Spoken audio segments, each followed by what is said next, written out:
سڵاو بەرنامەی ئەم جارەمان تەرخان دەکەین بۆ دیدارێکی تایبەت لەگەڵ بەڕێز دکتۆر عادل باخەوان کە سۆسیۆلۆگ و کۆمەڵناسێکی ناسراوە و زۆر بەمان ئاشنان بە نووسینەکان و بەڕاو بۆچوونەکانی بە تایبەتی لەم بەرنامەیەدا هەوڵ دەدەین تشک بخەینە سەر مەسەلەی دەستور و پەیوەندی ئاین بە دەستور و مەسەلەی ئەوەی کە ئایا قورئان دەکرێت ببێتە بنەمایەک بۆ دەستور بێنەوە. مامۆستا عادل من ئەمەوێ باس لە دەستور بکەم کە ئێستا بۆتە باسی گەرمی کۆمەڵە سیاسیەکان و میدیاش. ئایا کوردستان لە ئێستاە وەک سەرەتایەک پێویستی بە دەستور هەیە لەم کاتە لەم هەموو قیرانەیە؟ پرسیارێکی جوانە. ئێمە ئەکرێ پرسیارەکە هەم بەم شێوەیە بیکەین هەم بە شێوەیەکی تریش بیکەین. ئێمە چیمانەوێ؟ و پێشەوەی کە بڵێن ئێمە چیمانەوێ ئێمە چین؟ ئایا ئێمە ئەمانەوێ وەکو گروپێکی دەستە جەمعی دەست پێ بکەین و بوونمان هەبێ لە ناو مێژووە یانە؟ ئایا ئێمە ئەمانەوێ چوارچێوەیەکی دەستە جەمعیمان هەبێ یانە؟ ئەمە پرسیاری یەکەم. ئەوەی کە من تێبینی یەکەم ئەوەی لە ساڵی 1992ەوە تا ئێستا ئیرادەیەک هەیە لە کوردستانە کە ئێمە وەکو هاوڵاتی عراقی دەرنەکەوین بە تەنها. باش یعنی تەنها هاوڵاتی نەبین لە وڵاتێکە کە لەسەر یاسای ئەنتەرناسیۆنال دانی پێنرا و ناوی عراقە، بەڵکو ئەم کۆمەڵە خەڵکەی کە لەم لە خاکە لەسەرم خاکە ئەژین ئەگەر ورد بی جەنابەت لە قسەکانم ئەیڵێم ئەڵێم ناڵێم ئەم کۆمەڵگایە، ناڵێم ئەم نەتەوەیە، ئەڵێم ئەم کۆمەڵە بینەر تێبگالەوە ئەم کۆمەڵە خەڵکەی کە لەسەر ئەم خاکە ئەژین ئەگەر بمانەوێ بوونێکی دەستە جەمعیمان هەبێ. کورد ئێستا خۆی کۆمەڵگەیەک نییە بە معنای کۆمەڵگەی سیاسی؟ بەداخەوە نەخێر، بەداخەوە نەخێر. بۆیە زۆر حەزەرەکەم زۆر بە وریایی ئەڵێم ئێمە ئەگەر بمانەوێت چوارچێوەیەکی دەبۆچی نییە. لەبەر چی؟ لەبەر ئەوەی خۆتە زانی جەنابی دکتۆر سۆران کۆمەڵگا چەمکێکی مۆدێرنە وەنیە؟ تۆ پێش خەڵ لە زەمەنی خێڵا کۆمەڵگات نەبووە، لە زەمەنی ئیتنیکا کۆمەڵگات نەبووە. ئەوە مۆدێرنیتەیە دێت کۆمەڵگا دروست ئەکا. پێش لە دایکبوونی کۆمەڵگا تۆ جۆرێکی تر لە پەیوەندی هەبووە، تایپێکی تر لە ژیانی لە پێکەوە ژیان هەبووە. کۆمەڵگا چییە؟ بەڕێزت پێ ئەمە لە خێڵەتیان ئێستاش؟ ئەمەن پێم وایە تا ئەم چرکە ساتە ئێمە نەمانتوانیوە قۆناغی خێڵ، قۆناغی ئیتنی و لە باشترین دۆخە خۆناغی مۆدێلی پێکەوە ژیانی ترادیسیۆنێل و بەجێ با کوردستان بەراورد بکەین بە عێراق، بە سووریا، بە میسر، بە ئێران. لە هیچ لەمانە کەمترە لە ڕووی کۆمەڵگەبوونەوە بە کۆمەڵگەبوونیان نەخێر نەزیاترە ئەو نمونانە هێناتەوە جیاوازن لە یەکتری. بۆ نمونە کۆمەڵگای میسری مەسر ئەتوانین باس لە بوونی کۆمەڵگایەکی میسری بکەین، بەس لە عێراق تۆ ناتوانانی باس لە کۆمەڵگایەکی عراقی بکەیت. لە عێراق هەموو شتێکت هەیە کۆمەڵگا نەبێ. بۆ کۆمەڵگا بەم معنامۆدی من چۆن کۆمەڵگا ئەبینم ڕەنگە ئەگەر پێناسم کرد ئەو کات بۆ من کۆمەڵگا دروست نابێ بە بێ عەقدی کۆمەڵایەتی، بە بێ گرێبەستێکی کۆمەڵایەتی دروست نابێت. گرێبەستی کۆمەڵایەتی بریتێ لەوەی کە من و تۆ زمانمان گۆی گرت بێ، زمانی سیاسیمان گۆی گرت بێ. لە کولتوری کوردیا گۆگرتن هەیە وانە؟ ئەگەر ئێمە بیکەین بە سیاسی ئاخاوتن یعنی زمان قسەکردن زمان من ئەڵێم بەس کۆمەڵناسیانە باسەکەم ئەڵێم ئەگەر ئێمە زمانمان گرت بێ زمانی سیاسی ئەبێ بەیەکەوە دابنیشین، ئەبێ بەیەکەوە قسە بکەین، ئەبێ بەیەکەوە دانوستان بکەین، ڕێ بکەوین لەسەر چی؟ ڕێ بکەوین لەسەر ئەوەی کە ڕێکەوتنی لەسەرەکرێ سەرکە مامۆسا. جەنابەت من نیت، جەنابەت مێژووی کۆمەڵایەتی منت نییە. منێکە لە زاخۆ ئەژیم جیهانبینیەک و دنیایەکی تر و مێژوویەکی تر و پەروەردەیەکی کۆمەڵایەتیم هەیە کە هیچ شتێک نایبەسێتەوە بە تۆیەک کە لە بیارە ئەژی. دۆخەکەمان جیاوازە مێژوومە زۆر ڕەشبین ئەجا بەم عەرزت کەم ڕەشبین بێ یا گەشتبین بێ. من پرسیار لە جەناب دەکەم ئایا تا ئەم چرکە ساتەی من و تۆ تیاژین نخبەی کوردی لەم وڵاتە لەم خاکە کاڵم نخبە لە چەپی چەپ بۆ ڕاستی ڕاست، لە ڕاستی ئاسایی بۆ چەپی ئاسایی، لە ئیسلامەکانەوە بۆ عەلمانەکان با بە زمانی خەڵق قسە بکەم باشە؟ ئایا هەمویان ڕێکەوتون لەسەر گرێبەستێکی کۆمەڵایەتی؟ ئایا پێت وایە شتێک هەیە لە کوردستانە بە ناوی گرێبەستی کۆمەڵایەتی؟ من پێم وایە نەخێر. تا ئێستا گرێبەستێکی کۆمەڵایەتیمانی ئەو خاڵی یەکەم پێم وایە لە دەرەوەی هەموو کۆنتێکس بۆی بینەر تێ بگات گرێبەستی کۆمەڵایەتی مەبەست چییە؟ مەبەستم ئەوەیە کە ئێمە کۆمەڵێک پرەنسیپ هەبێ کۆمەڵی حرام و حەڵاڵ هەبێ کۆمەڵی خاڵی سوور هەبێ چوارچێوەیەکی گشتی هەبێ کە لەسەری ڕێکەکەی نمونەیەکی خێرات ببێ کۆمەلگایەکە هەیە بە ناوی کۆمەلگای ئیسرائیلی وانە لە ناو کۆمەلگای ئیسرائیلیا جەنابی مامۆستا تۆ چەپت هەیە ڕاستت هەیە چەپی چەپت هەیە ڕاستت هەیە توندڕەوت هەیە ئاساییت هەیە ئەلمانیت هەیە دیندارت هەیە وانە ئەسکەریت هەیە مەدەنیت هەیە هەرچی کۆنتراکتیسیۆن و لێکدژی دنیا هەیە کەون هەیە لە ئیسرائیلایە لەبەرەوەی گرێبەستێکی کۆمەڵایەتیان هەیە لەبەرەوەی سەقفێکیان هەیە لەبەرەوەی چوارچێوەیەکیان هەیە کە لەسەری ڕێکەوتون هیچ کەسێک ئامادە نییە بە هیچ شێوەیەک لەسەر ئەو چوارچێوە لەو چوارچێوە بڕاتە دەرەوە بەڕێزت پێتوانێت لەبەر ئەوەیە کە ئیسرائیل دەوڵەتێکی خاوەن سنووری ئاعتراف پێکراوی نێودەوڵەتی ئینتەرناشناڵە ئەجاوا ئەوەش دێمە سەر ئەوە ئایا ئەم گرێبەستە پێش دەوڵەت دروستەکرێ یا دوای دەوڵەت وانە ئایا گرێبەستی کۆمەڵایەتی ئایا کۆمەڵگا ئەبێ پێش دەوڵەت دروست بکرێ یا دوای دەوڵەت ئەمە بابەتێکی گرنگە با من ئێستا وەڵامت بدەمەوە بارودۆخی کوردستان وەڵامم هەیە بۆ ئەمە بەڵام بارودۆخی کوردستان بارودۆخێکی زۆر زۆر تایبەتە ئێمە نە بەشێکین لە دەوڵەتێک نە دەوڵەتێکی سربەخۆشین ئێمە دەوڵەتێکین لە ناو دەوڵەتێکە بەبێ ئەوەی هیچ دانپیانانێکی ئەنتەرناسیۆنالمان هەبێ تۆ سیرکە لە عێراق سەرۆکایەتی کۆمارەت هەیە لە کوردستان سەرۆکایەتی هەرێمت هەیە لە عێراق سەرۆکی وەزیرانت هەیە لە کوردستان هەتە لە عێراق پەرلەمانت هەیە لێرە نەخێر لە هیچ سیستمێکی فیدراڵیەتی کەونا فیدراڵێتێکت نییە کە سوپایە بێ ئەوە ڕاستە پێشمەرگیانێ تۆ کوردستان ئەخر بەس پێشمەرگەش وەکو قانون کراوەتە بەشێک لە منظومەی قواتی عراقی ئاخر دەی ئەزانی وەک ڕسمیات وەکو ڕسمیات و وەکو ڕسمیاتیش نایبێ هەیبێ بەڵام بۆچی هەمانە ئێمە ئەزانی بۆ ئێمە هەمانە لەبەرەوەی دۆخی کوردستان دۆخێکی جیاوازە دۆخی کوردستان لە کۆنتێکستێکا لەدایک بووە کە تۆ دیکتاتۆرێکت هەبووە لە بەغا کە تۆ سەدەیەک لە مێژوو خەباتت هەیە لە پێناوی دەوڵەتە ئەنجا تۆ بتەوێنێتەوێ کۆمەلگای ئەنتەرناسیۆنال دانی بە چوارچێوەیەکی دەوڵەتیان ناوە کە پێ ئێوترێ کەی ئارجی حکوومەتی هەرێمی کوردستان بتەوێنێتەوە حکوومەتی هەرێمی کوردستان ستاتوێکی فەرمی هەیە وانە سەرۆکی هەرێمی کوردستان لە پاریس و لەندەن و واشنگتن بە فەرمی وەکو سەرۆکی دەوڵەتێک مامەڵی لەگەڵا ئەکرێ لە کاتێکە ئەگەر گوێ لە مەستەیە بگری لە کاتێکە ئەم حکوومەتی هەرێمی کوردستانە کە بیەوێت ئەمەی کە ئەوان بە پراکتیکی کاری لەسەر ئەەکەن بیکە بە شێوەیەکی تێوری و بیکە بە دەوڵەت هەموو وڵاتانی سیستمی ئەنتەرناسیۆنال لە ڕیفرەندۆمە ڕەفزیەکەن و قبوڵیانەیە کەوات ئەمەیە بە جەنابەت بڵێم ئیرادەی سیستمی ئەنتەرناسیۆنال ئەوەیە کە وەکو دەوڵەت مامەڵە لەگەڵ توا بکەن بەبێ ئەوەی دانت پیا بنێن وەکو دەوڵەت بەس لەم چوارچێوە لەم چوارچێوەیە ئەگەڕێمەوە دەستورەکەی تۆ لەم چوارچێوەیە ئێمە لە ناوەوە کوردستان لە ناوەوە ئێستا گرێبەستی کۆمەڵایەتی نییە گرێبەستی سیاسی نییە گرێبەستی ئابووری نییە حرام و حەڵاڵی نییە ئەمە وای کردووە کە خاکی هەرێمی کوردستان ببێ بە سەرزەمینی تەراتێنی هەرچی جیۆپۆلەتیکی دنیا هەیە وانە تورکیا لەسەرەوە لە باکووری کەی ئارژێەوە تورکیا دێتە ناوەوە لە باشووری کەی ئارژێەوە ئێران دێتە ناوەوە وانە هەموو دنیا بوونی هەیە لێرە ئێمە سیرەکەی دیپلۆماسیەتی کەی ئارژیمان هەیە وانە دیپلۆماسیەتی کەی ئارژیمان هەیە لە دنیا نا سەفارەت لە دەرەوەی سەفارەتەمانە بە هیچ شێوەیەک هیچ جۆرە پەیوەندیەک نییە لە نێوان سەفارەت و هەر بە شێوەی فەرمیش بە شێوەی فەرمی جەنابی مامۆستا ئەوە قسەیەکە زۆر زۆر گرنگە ئەگەر گوێ لە برای خۆت بگری تۆ سیرکە لە پاریسا لە واشنگتن لە رووسیا لە مۆسکۆ تۆ سەفارەتی عراقت هەیە وانە بڕیارە نوێنەرایەتی حکوومەتی هەرێم لە ناو سەفارەتا بێ بەڵام بەفیعلی تۆ چۆن سەفارەتێکی عراقت هەیە ئەوە سەفارەتێکی کوردستانیش جیاوازە بۆ نمونە کە فەڕەنسیەک ئەڕوا بۆ بەغا ئەڕوا بۆ سەفارەت کە فەڕەنسیەک ئەڕات بۆ سلێمانیە هەولێر ئەڕوا بۆ نوێنەرایەتی کەی ئارژ ئێمە سەر دەستورەکەی جەنابەت لەبەرەوە لە هەلومەرجی ئێستا کوردستانە لە هەموو شتێک زیاتر کوردستانێکی دڕاوی بەریەککەوتو بەڵێ دڕاو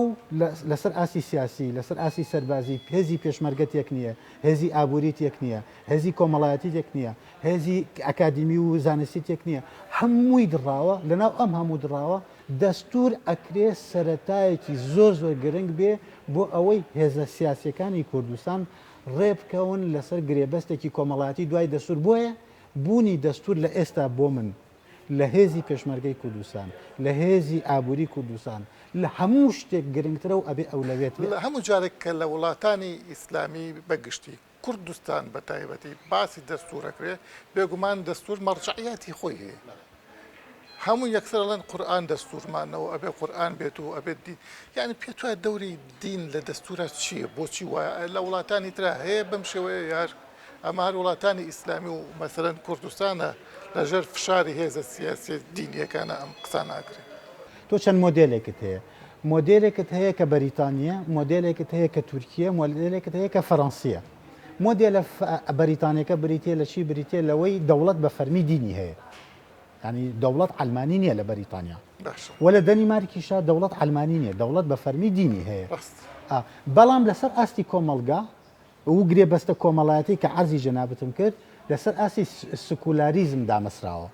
سکولاریزم جیایە لە لایسیتێ لایسیتێ بریتێ لە چی بریتێ لە بەوەی کە دەوڵەت نابێت دینی هەبێ لای خۆمان بۆی بینەر تێبگا ئەوتە لایکیت لایکێت باشە لایکێت یعنی چی لایکێت لە ساڵی 1905ەوە دروست بووە لە فەڕەنسا ئەگەڕێمە سەر مۆدێلی فەڕەنسا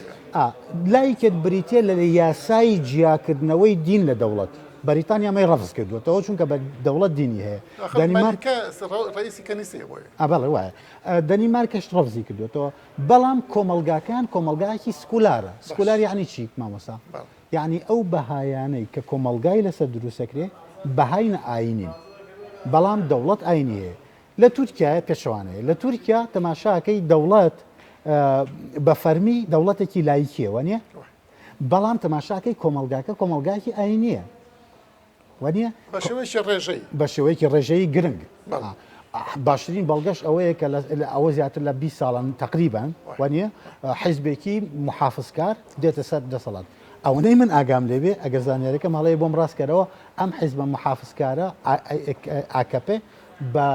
بە هێزی دەبابە نهاتووە بە کۆدێتا نهاتوە ئەوەی هێناوێتی حکوومەتێکی شەرعی ئەوەی کە هێناوێتی دەنگی کۆمەلگای کۆنسەرڤاتۆری تورکیە کەواتە ئەوە یەکێکە لەو ئاماژە هەرە گرنگانەی کە بەشێکی زۆر گرنگی ئەو ڕستە تاواکەم بەشێکی گرنگی کۆمەلگای تورکی بەشێکی محافظکارە باشە بەس پێتوانێت هەر حکوومەتی ئەردۆغان با بڵین ئاکەپە بە هێزی ئابووریان هاتوون سەر دەسەڵات زۆرتر نەک هێزی دینی پێم وایە بەشێکی گرنگی پەیوەندی بە ئابووریەوە هەیە بەڵام بەتەنهانە بەشێکی گرنگیشی پەیوەندی بە بەهاوە هەیە واتە ئەو تورکەی کە دەنگەدا بە تەنها گیرفانی نییە دەنگی پێئەدا بەڵکو لە هەمان کاتە بەهاکانە و باشترین بەڵگەشت باشترین ئیمتیحانەکە بریتێ لە چی بریتێ لە هەڵبژاردنەکانی داهات وانە ئەگەر ئێستا دۆخی ئابووری تورکیا لە خراپترین دۆخایە با بزانین چاودێری هەڵبژاردنەکان بکەین بزانین ئایا ڕێژەی دەنگدان بە ئەکپارتی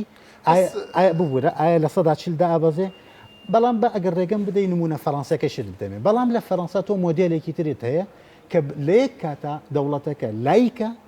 هەم کۆمەلگاکەش سکولارە یعنی چی یعنی دەوڵەتەکە بێدینە دینی نییە و هەروها کۆمەلگاکەش لەسەر بەهاینە ئاینی بیناکراوە بەد بێدین مەبەستم چییە کە بێدینە دەوڵەت ئەگەر ڕێگەم بدەی زۆر گرنگە ئەمە یعنی دەوڵەت لە ساڵی 1905ەوە تا ئەم چرکەساتەی من و تۆی تاین بەرپرسیارەتی ئەوەی هەڵگرتووە کە لە بەرامبەر هەموو ئاینەکانە بێلایەن بێ و دەوڵەت مافی ئەوەی نییە بێت بەرگری لە کریسیانیسم بکە لە بەرامبەر جوداییسما و لە بەرامبەر ئیسلامە و قانونی لایسیتێ یعنی لایک ئەمەی تایە بە حرفی کە دەوڵەت ناچارە بەوەی کە هەموو هەلومەرجێکی پراکتیککردنی ئاین بۆ هەموو ئایندارەکان وەکو یەک بسازێنێ ئەمەیە عەلمانێت مامۆستا بینەوە سەر هەرێمی کوردستان و دەستور لەم ماوەیەدا دیسانە ئەو ململانەی ئیسلام دینی دەوڵەتە و ئیسلامە بێ بنەمای دەستور بێ لە کاتێکە هەر خۆی یاساکانی عێراق کە کوردستانیش ئەو یاسانە جێبەجێەکە دەتوانین بڵێن یاسای باری کەسێتی یاسای سزاکان 95% لەسەر بنەمای شریعەتە بە شێوازێک لە شێوازەکان پێت وایە ئەمە ڕاست بێ یا هەر شەڕێکی سیاسیە بۆ بەشێکی زۆری پەیوەندی بە شەڕی سیاسیەوەیە چونکە خۆت جەنابتان ئەزانن کوردستان لە ڕووی سیاسیەوە دابش بووە بەسەر دوو گروپاوانە گروپێک کە خۆیان وا ئەزانن بەرگریکاری لە ئاین و بە ناوی ئاینەوە قساکەن و بەهاکانی ئاین و دەقی قورئان و سونە و مێژ و بەم ینی شەرعیەتیان لەم گوتارەوە وەرەگرن بەشێکی تریشمان هەن شەرعیەتیان لە ناسیۆنالیزمی کوردیەوە وەرەگرن ناسیۆنالیزمی کوردی بە ڤێرژنە چەپەکەی لەسەر ئاستی تێوری بەڵام من پێم وایە لە ڕێکە و پرسیارەی جەنابەت 100% وایە بە معنایشی بە معنایەوەی کوردستانی ئێمە پێویستی بە هێورکردنەوەیە پێویستی بە ئارامکردنەوەی ئێمە دەستورێکمان لە کوردستانە ئەوێت کە کۆمان بکاتەوە نەکدا بەشمان بکە بۆیە پێم وایە من تێبینی من ئەمەیە ئەگەر بێت و تێبینی من بە هەند وەربگیرێت ئەوەیە کە بەڕاستی ئەو تێرمانەی کە ئەکرێ گرفت دروست بکەن ئەکرێ دابشمان بکەن خۆمانی لێلادن ئێمە هیچ ناچار نین کە چەمکی ئەلمانێت بەکاربێنین هیچ ناچاریش نین لە هەمان کاتا چەمکی ئاینیش بەکاربێنین وەکو جەنابەتە فەرمی بوو چونکە بە تەبیعەتی حاڵ وەکو هەموو خۆت فەرمووت بەشێکی زۆری لەو یاسایانەی باری کەسێتی ڕێخستنی کۆمەڵگا ڕێخستنی ئادابی گشتی بەشێکی زۆریان بمانەوێت نەمانەوێت لەو کولتورەوە سەرچاویان گرتووە کە لە ناو کۆمەڵگای ئێمە هەن لەبەرەوە حەقە هێزە سیاسیەکانی کوردستان بە شێوەیەکی بەرپرسیارانە مامەڵە لەگەڵ پرسی دەستورا بکەن بەوەی ئەوەندەی بە دوای خاڵە کۆکەرەوەکان بگەڕن ئەوەنە بە دوای ئەو جوزئیاتانە نەگەڕن کە ئەوەنەی تر کۆمەلگای کوردی یاخود ئەم شو ئەو خەڵکی کە ئێستا دانیشتۆ و ئاەنەوەی کۆمەلگای دروستکەن بدڕێنن پس مامۆستا با بڵێن لە ڕووی ئیسلامیەوە یانی سێرەکەین تەنانەت ئەم مەسەلایان خستۆتە ناو سۆشیال میدیاشەوە هەر کەسێ نووسی قورئان دەستورمانە بۆ کەس بزانن دەستور خۆی چییە و ئەرگۆمنتەکانی دەستور چییە و قورئانیش خۆی چییە و چۆن قورئان ئەبێتە دەستور بەڕێزت شارزایت لەم لایەنشە هەیە قورئان ئەسڵان یەکێک لە گرفتەکان ئەوەیە جەنابی مامۆستا تۆ قورئان دابەزێنی بۆ قورئان دەقێکی پیرۆزە وانە دەقێکی مقدسە ئەنج ئەم دەقە مقدسە هی خەڵکی کارێزەوش نییە بەتەنە وانە هەی خەڵکی شێخەڵان نییە بەتەنە کاکە تۆ بەلای کەمەوە 3 ملیار بەشەرت هەیە کە قورئان بە دەقی مقدسی خۆی ئەزانێ وانە ئەم دەقە پیرۆزە کە ڕەهەندێکی فەوقی هەیە ڕەهەندێکی یونیڤەرسالی هەیە تۆ حەق نییە بێ ئەدەبی بەرامبەر بکەی بەوەی دای بەزێنیت بۆ ژیانی ڕۆژانە و تێکەڵی بکەی بە کۆمەڵێک پرەنسیپ و نۆرم و ڕێخستن و چوارچێوەی ژیانی ڕۆژانەی خەڵکەوە دەستور ئیشی ئەوەیە کە بێت خەریکی ژیانی ڕۆژانەی خەڵک بێت سیستمی سیاسی دیاریکە سیاسی دیاریکە تۆ ئەڕۆی لەگەڵ ئیسرائیل دانیشی یا دانانیشی قورئان بۆ قورئان بەکارهێنی و ئەیخەیتە خزمەتی بەرژەوەندەکانی خۆتەوە یەکێک لە دژێکێک لەبەر یا بۆ نمونە ئەڕۆی ڕێکەوتنی ئابووری لەگەڵ تورکیا لەگەڵ ئێرانە ئیمزاەکەی ئەمە چی پەیوەندی بە قورئانەوەی مەبەستم ئەوەی بەداخەوە ئێستا لە کوردستانی ئێمە و لە عێراق و ڕۆژهەڵات بە شێوەیەکی گشتی جەنابی مامۆستا خەڵکانێکی زۆر نابەرپرسیارانە هاتوونە پێشەوە کە بەلایەنەوە هیچ گرنگ نییە قورئان بێنرخەکرێ بێنرخ ناکرێ سووکەکرێ سووک ناکرێ گرنگەوەی بیخەنە بەر بەس مامۆستا ئەوانەی ئەم دیعاناکەن مناڵێک نین ئەوانە مناڵەکان فێرەکرێن ئەوانن کە سەرۆکی حیزبن ئەوانن کە پێشەوایەکی دینین پێتوانی ئەمە دروشم بازی بیا جۆرێک لە جەهل پێم وانێ پێشەوای ئاینی ئەمە بکە پێم وایە زیاتر سەرکردەی حیزبەکان کە خۆیان بە حیزبی ئاینی ئەزان ئەماکەن لەبیرت نەچێ مامۆستا سەرکردەی هەر حیزبێک ئیتر ئاینی بێت یا ئاینی نەبێت کۆمەڵێک بەرژەوەندی هەیە بەرژەوەندی کۆمەڵاتیە بەرژەوەندی سیاسیە بەرژەوەندی ئابووری هەیە بەرژەوەندی سکیوریتی و ستابیلیتی هەیە بەرژەوەندی گەشەپێدانی هەیە ئەم سەرکردەی حیزبە پرسیار لە خۆی ئەکا باشترین چەکێک بەکاری بێنم لە پێناوی بەجێهێنان و بەدیهێنانی ئەم بەرژەوەندیانە چین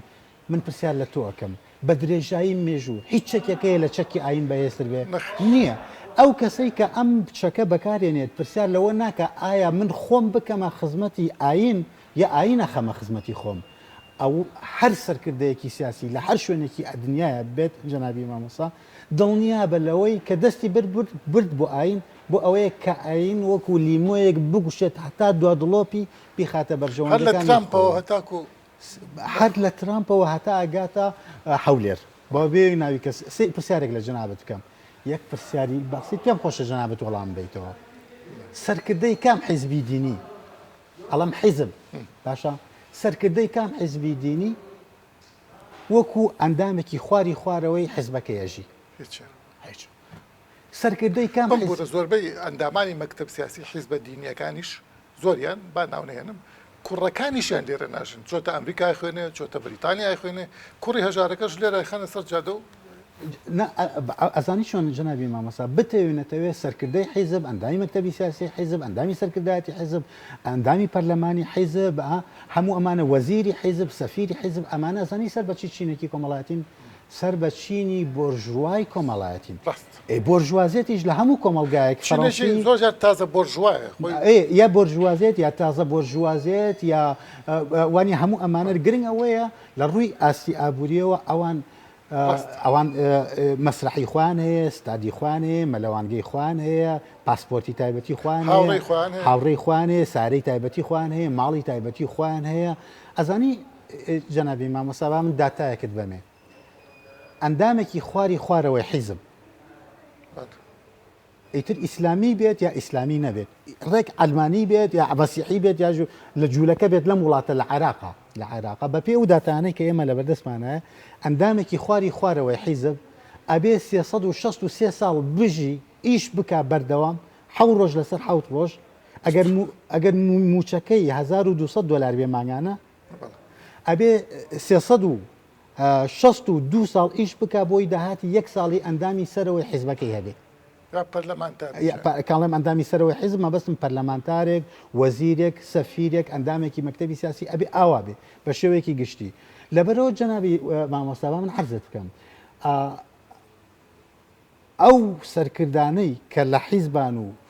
و بەناوی ئاینەوە قساکەن بە هیچ شێوەیەک بیر لەوە ناکەنەوە کە خزمەتی ئاین بکەن غەرەزەکە سیاسیە بەم شێوەیە ئەمەوێ بڵام غەرەز وەکو وشەی جەنابەت وشەی غەرەز بەکارێنی غەرەزێکی سیاسی ئابووری کۆمەڵایەتیە باش ینی پرسیاری منی سەر ببوورە بە ئەم ڕستێت عەرزکەم دوایەوە قسەی خۆت بکە پرسیاری سەرەکی من چییە؟ پرسیارێکی کۆمەڵایەتیە چۆن من پێگە کۆمەڵایەتەکەم بپارێزم وەکو پێگەیکی هەژموندار و هەروەها چۆن پێگە سیاسەکەم وەکو پێگەیکی هەژموندار بپارێزم کی ئەمەم ئەخاتە بەردەست ئایا ئاین ئەتوانێت هاوکاریم بکات ئایا ئەو کاتێک کە من بە ناوی خواوە قسە ئەەکەم چ هێزێک لە هەیە لە کەونا لەخوا بەهێزتر کە من ڕێگەم بە خۆمدا بە ناوی خواوە قسە بکەم بۆ بەشەریەت ئەو کاتە ئەم هێزە لە خواوە وەرەگرم بۆ ئەوی پێگە کۆمەڵاتی و سیاسەکەی خۆمی پێ بە خەڵکە سادەکەش چۆن بەس مامۆستا شتەکە تەنان لە سەرۆکی حیزبی بچووکیشانە بۆ نمونە مەسەن هەر مؤسسی ئیخوان المسلمین شێخ حەسەن بەنا خۆی ئەڵێ القورئان و دەستوورنا ئەوەڵەن دووەم یەکێک من ئەڵێم خۆمێنی ئیخوان المسلمین مەبەستم لە شێخ یوسف قەرزاویە چەندین کتێبی الإسلام هو الحل الإسلامي فريضة وضرورة لا انتخابات أخير شهر الإسلام هو الحل يعني من شون قلي لو جنجب كم يعني لم سرق حزبي كردستاني خوم كم كواكا كشيخة هرق جورا كان يعني وان كوتم بيشواي ديني لراسي ما بس ما هو من تێگەم لا لەم چوارچێوە تێگەم لە پرسیارەکەی جەنابەت بەداخەوە ئەوەی کە ئێستا ڕووی داوە لە دنیای سونیزمە بە شێوەیەکی گشتی تا ئەم چرکە ساتەی کە ئێمە قساکەین مراجعاتێکی زۆر جددی لە ئاستێکی گەورە و باڵانیە بۆ خوێندنەوەی ئەو ئەزمونانەی کە ڕوویان داوە تۆ سێری جەزائیر وەربگرە ئێمە بە ناوی ئەلقورئان و دەستوورنا یەکەم زیانمەند یەکەم زەرەرمەند لە ئەزمموی جەزائیریە بریتێ لە ئیسلام وەکو ئاین ئیسلام یەکەم زەرەرمەندە و هەروەها تۆ مەسر وەربگرە یەکەم زەرەرمەندایە خودی ئیسلام لە هەموو ئەو کۆمەڵگەیانەی کە حیزبەکان ویستویانە ئیسلام ئانسترومۆنتالیزە بکەن یعنی ئیسلام کەپیتالیزە بکەن یعنی ئیسلام بەکار بێنن لە پێناوی بەرژەوە کۆمەڵێک بەرژەوەندی سیاسیە لە کۆتاییە ئەوەی کە زەرەری کردو ئیسلامە نەک خودی حیزبەکە ئاینی خەڵکەکەی بەڵێ ئاینی خەڵکەکەی من یەک ڕستە ئاڵم ئیتر لەما کۆتایی پێێنم ئەمەوێ بڵێن موسڵمانەکان ئەبێت تێ بگەن کاکە ئەبێت تێ بگەن کە ئیسلام ئاینێکی یونیڤەرسالی کەونیە بەس مەستا ئاین وان نییە ئاین هێنی کۆمەڵێکە ئەو بەناوی قساکە من و تۆ و ئەمر و زەید کە لەناو ئەو دایرانین ئێمەش لە دایرە ئیسلامەکە دەرەکە ئیتر یونیڤەرسالی و عالەمی ئەزانی چۆن ئەو چرکە ساتەی کە ئەو تۆ دەرەکات لە ئیسلام و ئەوانی تر دەرەکات ئەمە ئیتر ئێمە لە چرکەسات و پەرادیگمی ئاین ئەڕۆینە دەرەوە ئەڕۆینە ناو پەرادیگمی سیاسی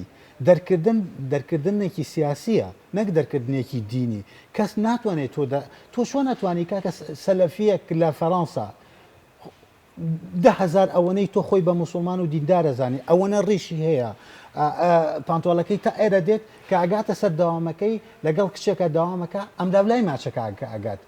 ئەمە تۆ ئەتوانین بڵێ کاکە ئەمە مسلمانێ و لە دیندەریکەی با تا ئێوارە تۆ مادام ئەو ڕشی هەیە لێ قوبوڵە قوبولی ناکە بۆ سەلەفێکی کوردستان یەکسەر ئەوە پێی وایە ئەسڵ ئەمە لە دین دەرچووە چۆن ناتوانێت کشێکە با هاوکاریشی بێ ماچیکە لە کاتێکە سەلەفەکەی فەڕەنسا پێی وایە ئەمە لەگەڵ ڕۆحی دیناگونجە و مەبەستم ئەمەوێت بە تۆ بڵێم مامۆستاجان مسلمانەکانی کوردستان ئەبێت تێبگەن لەوەی کە ئیسلام ئاینێکە کە خاکی نییە زمانی نییە نیشتمانی نییە ناسیۆنالیتی نییە جنسی نییە کولتوری نییە ڕەنگی نییە هینی نییە مێژووی نییە قۆناغی نییە بەسەر هەموو ئەمانە بازەدا تۆ ئەگەر مسلمانێکی ڕاستەقینەی نابێ ئەم ئیسلامە یونیڤێرسالە کەونیە بەکار بێنی لە پێناوی کۆمەڵێک بەرژەوەندی تەسکی حزبی خۆتا و خاڵی یەکەم خاڵی دووهەم کاتی ئەوە هاتووە کە ئیتر مسلمانەکان قوبوڵی نەکەن هەرچی مناڵێکە بۆنی شیری خاو لە دەمی هات بە ناوی ئەم ئیسلامە عەزیمەوە قسە بکە.